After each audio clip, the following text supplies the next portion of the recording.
This episode is sponsored by TX Citizen, local New Braunfels news that is exclusively online and completely free. Visit them at txcitizen.com. Also sponsored by New City Bakery in New Braunfels. Fresh baked goods made daily such as pan dulce, cookies, cakes, and even homemade tortillas. Visit them on facebook.com/New City Bakery.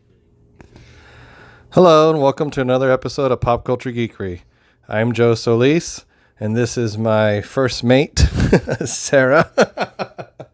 That would mean you're the captain, so I believe that is inaccurate, sir. I need a captain's hat. I am the captain of this boat. Anyway. You're sinking. So we finally finished the third season of Stranger Things. We actually finished it earlier this week, but we figured we'd give everybody at least a week to finish watching, because we are going to talk about spoilers, because it'd be way too hard not to with this season. But we just wanted to go over it and let you know what we liked about it. Because I can just tell you right off the bat, this was so much better than season 2. I know you probably don't remember season 2, so even though there was a nice little recap there, but did any of that seem familiar in the recap? Oh, yeah. I mean, the recap really helps people like me a lot because we don't retain very well. And I'm just like, man, someone was talking to me before we started watching it again, and they brought up Max, and I was like, who's Max? I didn't even remember at all. And then once I saw her in this season, I was like, oh, yeah, I remember her being there. Mm-hmm. Yeah, so there's a lot to cover, so we're going to try to go through it as quick as we can. I don't want to make this a super long video, but it is an entire season of a show. I mean, it's 8 episodes, but you know, they were all almost an hour each. But anyway, so for this one, they changed the setting, both in the real world and in the show. We got a release in July the 4th, and the show is taking place in that time period, whereas the previous 2 took place around like Halloween and were released at that time. So it was a nice change of pace, and it's actually been a year and a half since we got season 2, and I think it shows all around that they took more time to get this one put together, to whereas season 2 just felt really just cobbled together. Like there was very little about season 2 that I felt was redeeming, especially when I saw the recap. But like you mentioned earlier, the two of the big main new characters from season 2 were Billy and his sister Max, which in season 2 I didn't really care about them.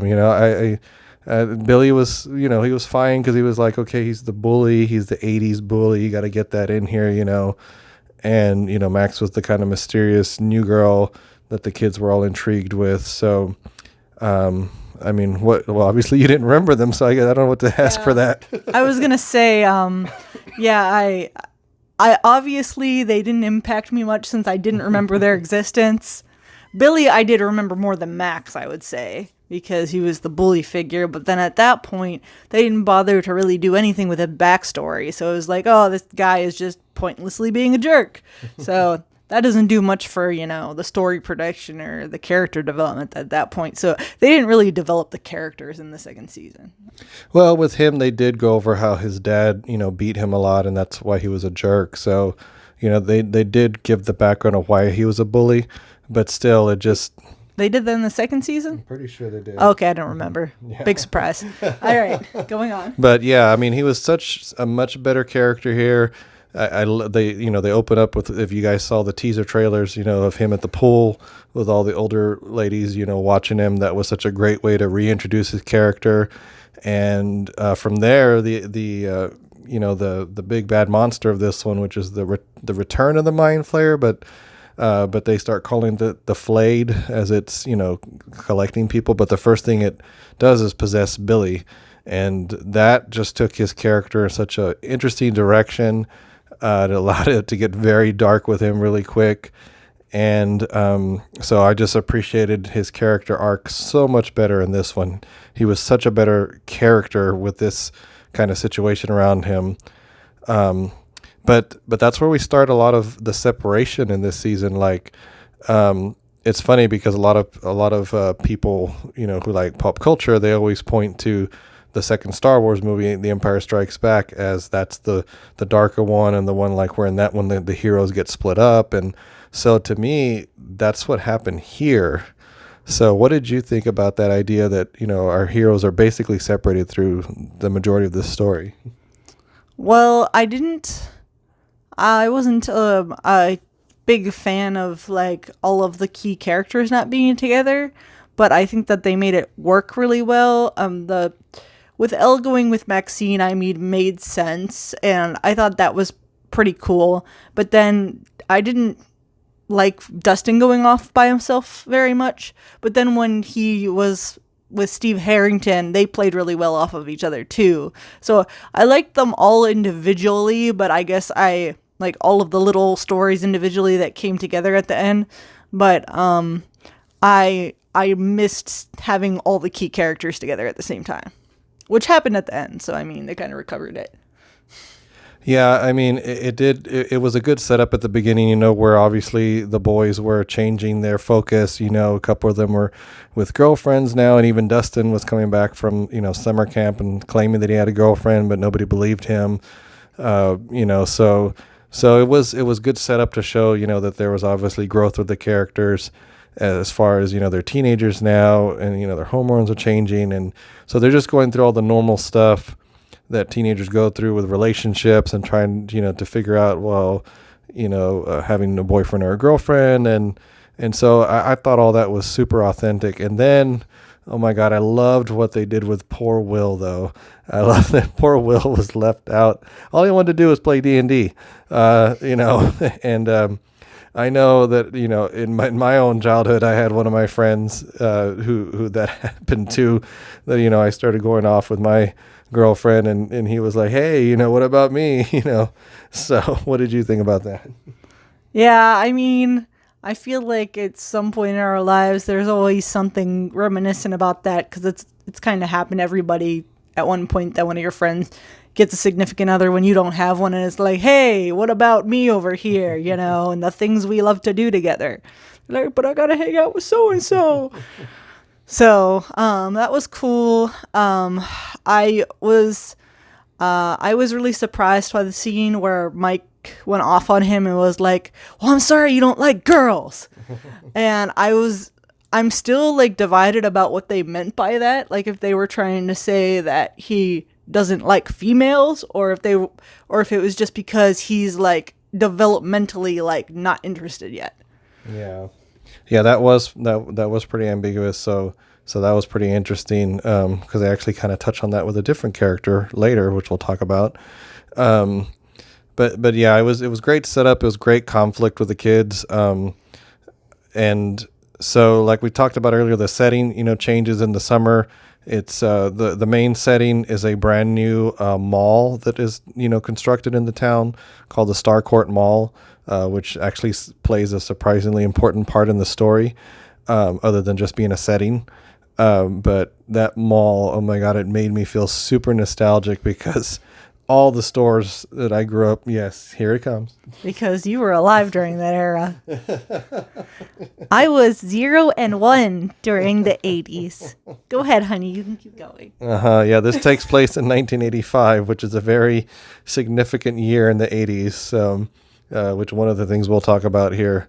I'm actually kind of surprised they didn't throw in a reference to Nintendo, since it came out that year. Or at least if they did, I didn't catch it. But yeah, I just, I loved all the stores that they brought back, just to have in the background. And, the only thing they didn't touch on, which I don't know if it was in the mall, was an arcade, but they had already done that in season 2, where that's where they met Max. So that was okay that they didn't do it again, even though my mall growing up had an arcade. Mm-hmm. Unfortunately, it's gone. It was. They were really, like, the traditional tiny mall arcade was really popular years ago. Mm-hmm. They seem to have mostly faded, and whenever I find one, it's like super dead and not well kept. Mm-hmm. So it's disappointing. Mm-hmm. But then, then we have like the Riverside Center Mall that has Dave and Buster's in it now. So they're like, well, we're going to do this instead. So that's okay with me. Yeah, but that obviously caters to adults too because they have alcohol and food. So Well, see, that's how they trick the adults into bringing their children there. yeah, Then everybody's happy. So the children don't have to bake to go there, and the adults will stay longer. yeah. But so yeah, that was a great setting for this, and we get to see other the adult characters come back. We get to see, of course, Joyce Byers and Jim Hopper, and I just thought that they were a great pair in this one. I especially loved Hopper in this one. I don't know what it was about him. Somebody was just like, he's basically triggered the entire season because he's just so elevated and angry, and Well, it's like it's a great representation of a father having a daughter getting into her teenage years. And I think it's even funnier because he doesn't really have a significant other.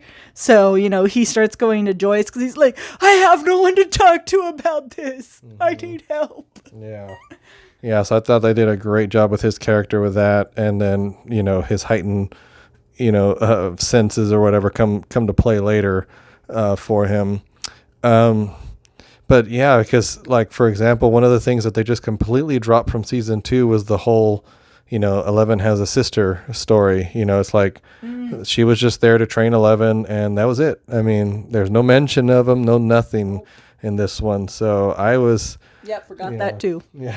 Until you said it. And then I was like, oh, yeah. Remember that now.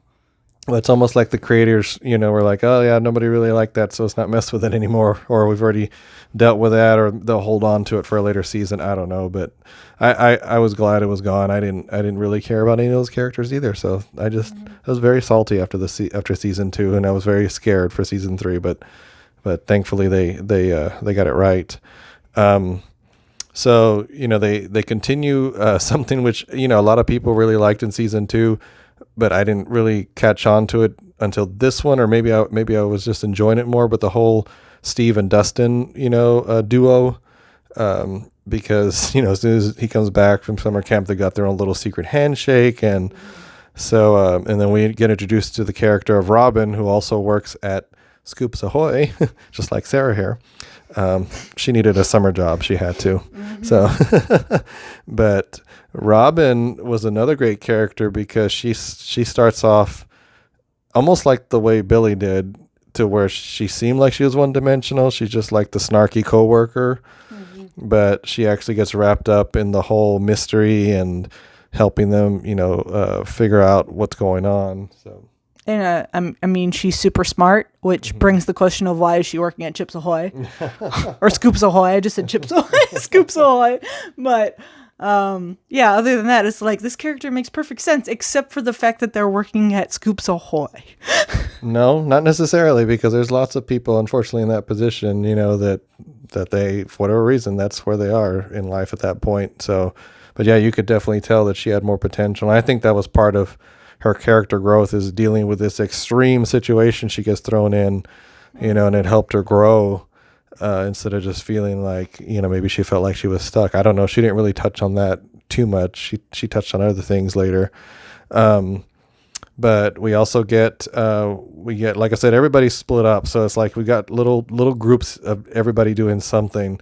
So you have Jonathan and Nancy, who are out in the real world now because they're no longer in school. And they're actually working for the local newspaper, and they're both being treated very badly by the staff there. And I don't know, there was something very classic about the way that they like dressed them and stuff. I had especially from Nancy, I had a very like Clark Kent and Lois Lane type of thing going on. Did you get that, or especially the way she was dressed? I haven't seen classic Clark Kent and Lois Lane. I don't remember seeing.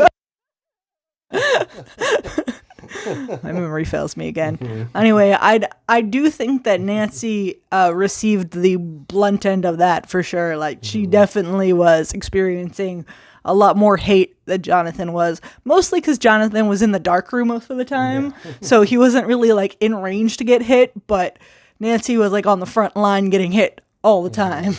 Not physically hit, but emotionally hit by these guys that were just jerks to her.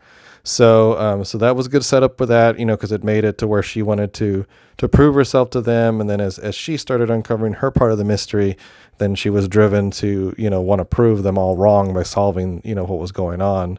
And then we get to the most far out concept, but to me was so perfect, this being, the 80s. So basically you have the Russians have infiltrated Hawkins and they have built a secret base below the mall. Mm-hmm. Now, if that doesn't sound like the back of a VHS from 1980s, I don't know what does. Anything that starts with the Russians, blah, blah, blah, are doing this to try to take over the world or the U.S. or both. So I don't know how much experience you have with that idea, but I loved it, even its silliness, because that totally reflects the paranoia and the Red Scare of the 80s, and just this idea that the Russians were our ultimate enemy, and we just had to believe that everything that was happening like this was their fault. I don't have much experience with this era. Mm-hmm. I was 0 and 1 years old at the time. Yeah. So, okay. So here's the better question then. Not having grown up with that, how did that idea seem to you? It seemed like I guess kind of like far out there at first. Like, okay, the Russians just decided to come to the U.S. and start opening this wormhole for some reason. But they did give some backstory there, like, oh, well, they did it in Russia and screwed up, basically. And then they ended up going here and doing it here. I'm still left a little in the dark with that because, I still don't get why did they want to open it again? I don't know if that was ever explained, why they wanted to open it again, except maybe to just release peril on the U.S. But if they started doing it in Russia, then, that doesn't really answer the question still. So, you have any thoughts on that? I'm not sure if they were trying to open a porthole to get from the U.S. to Russia. If they thought if they went through the upside down that they could get here and invade easier. That's the only thing that I would, think. Just, but other than that, yeah, I'm not sure. Other than the fact that, in the previous 2 seasons, the company or whatever they were called, I can't remember, the ones that they defeated, basically, that were doing it in the U.S., obviously they had achieved it here. So I didn't know if the Russians came because they found out or what it was. But yeah, there definitely wasn't that much clarity. But as we'll see later, there is potential to find out more about what the Russians were really planning, other than, the obvious gate. I mean, they likely, since it wasn't fully explained, and maybe it'll be explained more later, I don't know. But since it wasn't fully explained, they likely were relying on the nostalgia. Yeah. That you brought up, because if that's the feeling that people have from the 80s movies and stuff, mm-hmm. then that's sometimes when there's a nostalgia that they just in general, like, filmmakers are like, oh, the nostalgia, that's all we need.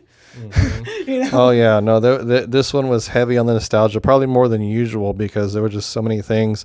Like, for example, the guy, the Russian, like the head assassin, was basically the Terminator.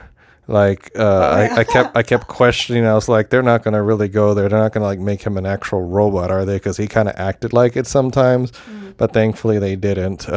He was just, a really dangerous Soviet super spy, basically. So, but I did appreciate that, homage to the 80s.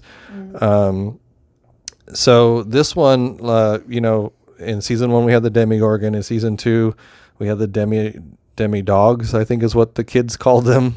They're basically like the little demigorgons. And of course we had Dart, which was Dustin's pet. But then we had the Mind Flayer, who was behind all of this. And Elle, went through this whole journey in the second season to where she finally got, and she was supposed to close the gate. And then he was supposed to be gone, but apparently he's not, because that part of him took over Billy. But the monster this season, they start calling it the Flayed, which I never even looked up if it's an actual D&D thing or not, because that was always the explanation in the prior seasons, that their names were always a D&D thing. Mm-hmm.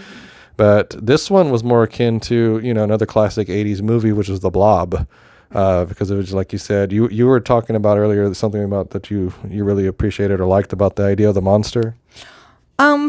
Well, I was leaning towards like I liked the thinking behind it, but I also was trying to like figure it out at first because we had Billy, and it's kind of that thought: is it like a possession? Like that kind of seems like what they're going for. Of course, that happened with Will previously, but then the kids said, well, it's not exactly the same as what we dealt with before.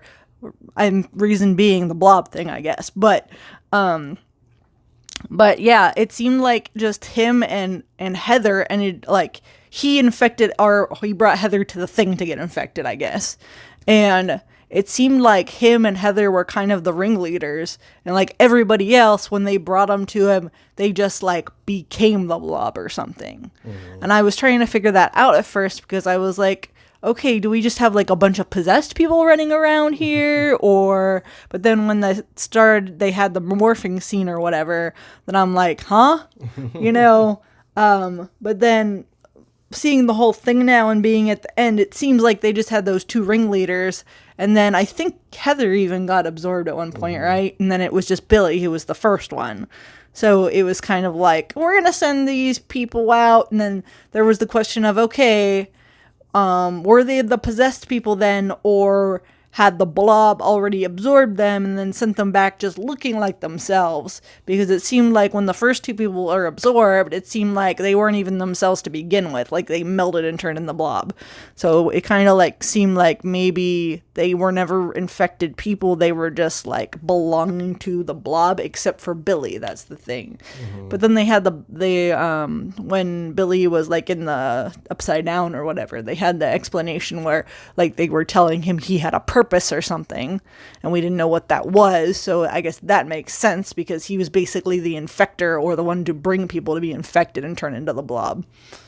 Yeah, and another thing too that they kind of had us aside from the classic movie The Blob was at the very beginning the kids go to the movies and they watch Day of the Dead, which is about zombies, you know, so that was kind of thrown in there too. So you got kind of like a hybrid, you know, because you know they're obviously possessed, or they're like a small army basically. So I just feel like it was kind of a combination of the two, leaning more towards the blob than the zombies idea. We do get another character back from season 2, which is Murray, the conspiracy theorist, who again, like he was so much more enjoyable this one. I don't know what it is. It just feels like they should have just cut out like half of season 2 and just run it all together, and we could have had one long season. Because a lot of the ideas from season 2 pay off here. Like, for example, Eleven's much more powerful. You know, that was really the only reason that they had her meet her other counterparts, not only to show that there were other kids out there, but she needed somebody to train her. And they did a good job because here she's much more powerful. She takes out the threats with some amazing feats sometimes. So you know, like I said, there's definitely some salvageable things from season 2 that feed into here, but you know, it's just one of those things I kind of wish they'd meshed them better somehow. There's so many Easter eggs in this thing. One of my favorites was when towards the end when they get stuck in the Back to the Future movie when they're in the theater watching it, and then they're finally trying to talk to Dustin. And as Mike is talking to Dustin, the music from Back to the Future is playing, and it's like very intense, and it's matching how they're trying desperately to contact one another. So just little touches like that, just, you know, really made me enjoy stuff like that. So were there any other, or I mean, you can comment on that if you want, but are any other Easter eggs that you caught that were stood out to you? No, you're the Easter egg person. Nope. Did you at least appreciate the Back to the Future scene? Oh, yeah. I was like, oh, yay, Back to the Future. That's cool. That's a good, timing, because it's the 80s. Yeah, I'm married to Joe, so I know that. Yes, I have to educate you on all the 80s stuff. And I have to educate you about how to speak and say educate right. I mean educate. Yes. Anyway, now the highlight, well, I mean, there was many highlights, but this thing just crescendoed, you know, heck, the last episode is called The Battle of Starcourt, you know, and it's just like, everything builds. The characters finally come back together after all their misadventures. Oh, we forgot to talk about Erica. Yes. Oh, yeah, the little sister. No, I'm gonna bring up. Oh yeah, well yeah, we can. Do you want to talk about Erica? Sure. Yeah, she got more of a spotlight. I mean, Lucas's little sister, she was barely shown before, but I remember seeing her. I remember her existence. But yeah, in this one, it's kind of like, first of all, she's just that like moody kid that you see in the mall, like, oh, is that again? But I remembered it was Lucas's sister. So when she started like coming up to the ice cream, asking for the ice cream and all of that, I figured she was just going to stay the annoying kid in the mall. I didn't know they were going anywhere with that, but I thought it was really cool what they did with her, because we really got to see her personality come out. And then there were a lot of themes about people like being okay with being a nerd, you know, so that got pulled out of her big time, because Dustin was like, oh, this and this, guess what, you're a nerd too. Yeah. So I thought that was pretty cool. Yeah, and then like you talked about Alexei, he's the hostage that Hopper and Joyce take when they infiltrate the Russian base. And they actually have a nice little side story where they go back to Murray and they all start kind of becoming friends, especially Murray and Alexei. And then when the climax is getting closer and they go to the 4th of July carnival, this is where the sadness starts in this. Yes. The last few episodes. The ultimate sadness begins here. And just continues. Yes, because they do raise the stakes in this, to where we do have some death. And the first one is Alexei, which is actually really sad. Like, it's one of those where you're following this character, he's their hostage, and then he's helping them, and then he realizes, that he can't go back to the Russians because he's basically a traitor now. And so he has this nice little arc, and then unfortunately the Terminator guy comes and kills him in the carnival, and it's actually really sad. And you see how much it affects Murray. And see, it's just, that's a great example to me of how all the different characters in this season, even the ones that you wouldn't think were important, everybody got something important. And I think that was what the strength was here. I didn't feel like anybody was wasted. Everybody had something to do. I mean, we could go down the line, but I don't want to, run this forever. But every group of kids, even when they came together, it all made sense. Like when they finally fought at the end of the mall, at the mall, it didn't feel so much like, oh, well, this was the setup. We had to, it felt like, yeah, we have to be here. This is exactly where this needs to happen, So, anything you want to say about the battle before I go into Dustin? I was just going to say that with Alexei, the sad part for me was that Joyce and Hopper told them to stay in the car. Mm-hmm. And then Murray decided he wanted to try to be the cool guy and take him to the festival. And then look what happened, Murray. Good job. So listen to your parents, kids. Stay in the car. Stay in the car. Yeah. So that was the ultimate sadness of that situation. It's like, why don't you just listen? Yeah. But what I was going to get to earlier is that for me, one of the highlights, if not the highlight, I don't know, I still haven't decided, but it just had me smiling from ear to ear, was the payoff with Dustin and his girlfriend. It was so awesome. When they break into singing the Never-Ending Story, I was just like, oh my God, this is so perfect. It was just awesome. Like that to me was the crescendo for the series, and it just, it started wrapping up at that point, but it was just like, this is Stranger Things. This is what it should always be, like, that they make the nostalgia relevant, like it totally made sense. They didn't force it, and it was just so enjoyable. I mean, one of my friends accused me. He's like, I know you were singing it. And like, yeah, me and every other 40-year-old across the U.S. Yeah, strangely enough, Joe wasn't singing it, except maybe in his head. Mm-hmm. Probably in his head. Yeah. Mm-hmm. But yeah, it took me a second when he started, like, I didn't get it till they started singing the words. I was like, oh yeah, because I haven't seen that movie in so long. I've seen it, but my brain. Mm-hmm. So, but yeah, I really enjoyed that too. And I liked how his girlfriend like blackmailed him into it. And he's like, oh, why? Why do you do this to me? Because, then his friends can rag on him for the rest of his life now. So, and they started before the end of the movie, of course. Yeah.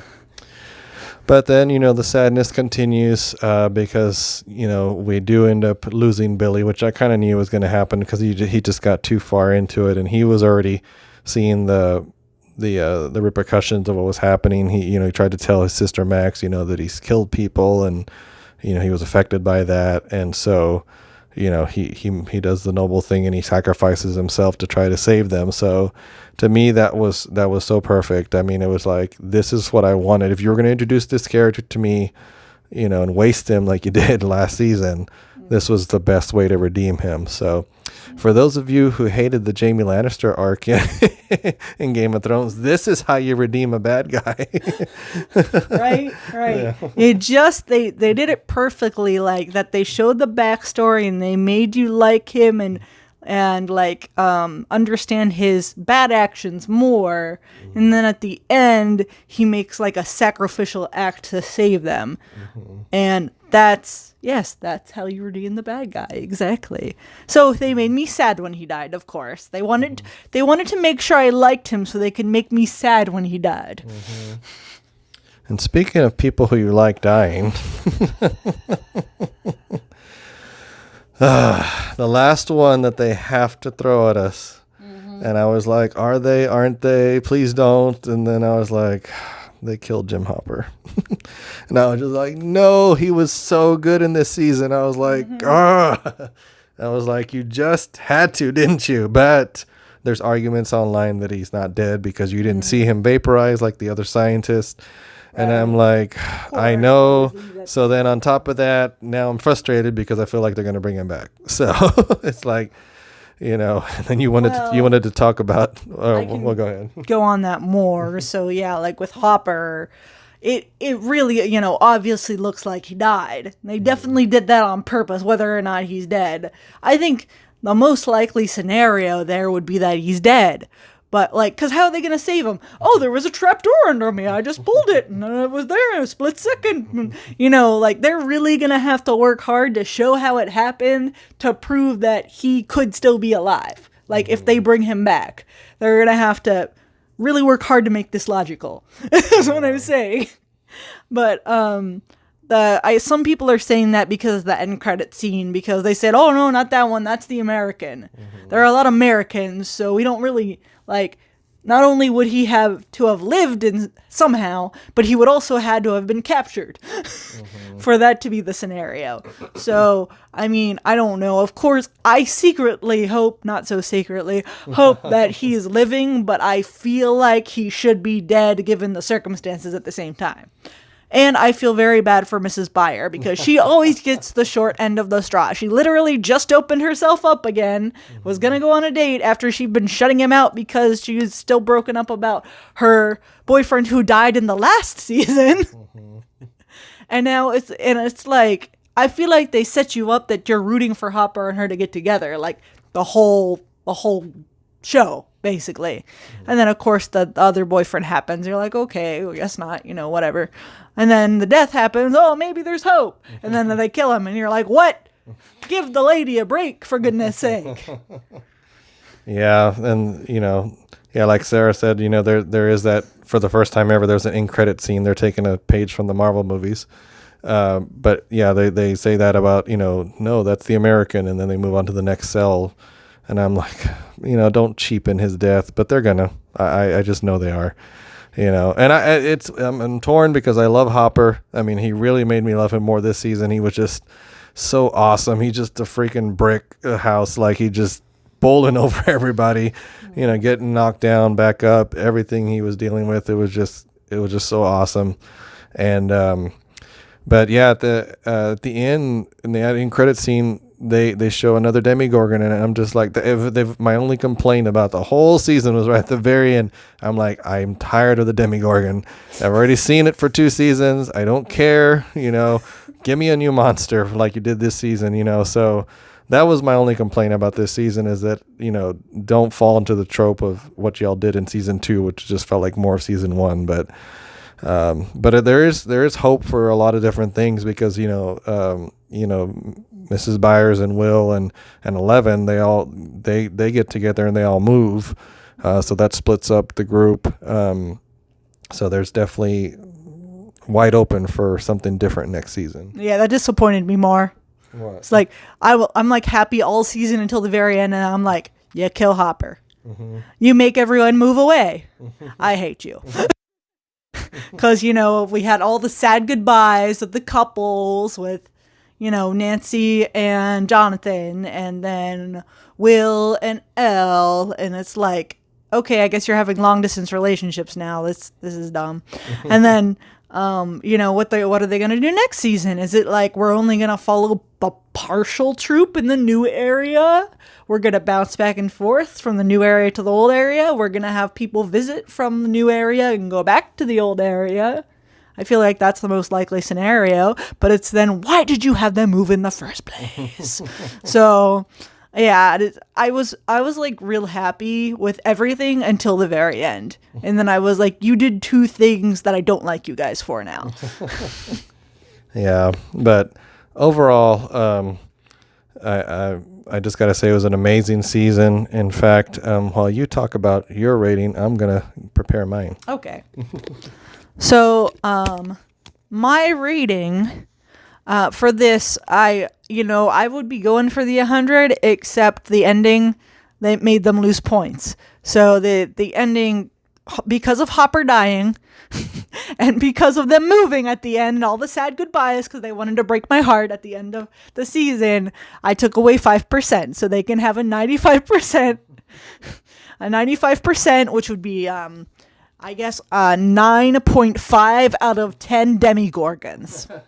Because Joe loves the Demigorgons so much. And Joe, would you like to come to your rating now? Yes. See, I'm giving it much more because I loved this. Even the end didn't kill it for me. So yeah, they nostalgia is age different. Yeah, this was made probably more for me than you. But anyway, I give it 10 Eggo waffles. So yes, I would be proud. So anyway, 10 out of how many Eggo waffles? Out of 10. Oh, okay. I'm going to eat all 10 of them. So anyway, guys, so we hope you enjoyed it as well. Put your thoughts in the comments below, what you thought and what you expect from season 4. And because we just thought it was amazing and can't wait to see more. So we just want to say thank you to those of you who have subscribed. Oh, this is also a monumental episode because Joe's rating is higher than mine. I just wanted to point that out. Yes, it was inevitable to happen eventually. So, like I was saying, thank you for those of you who subscribed so far. If you haven't subscribed, please consider subscribing. If you like this video, please hit like. Check out all our social media listed below. And if you want us to do more, Netflix shows, just let us know. These are a little bit harder to do because they take longer. So, yeah, we went all out for this one. We have all the Stranger Things all over the place. So, anyway, thanks again, guys, and we will see you next time.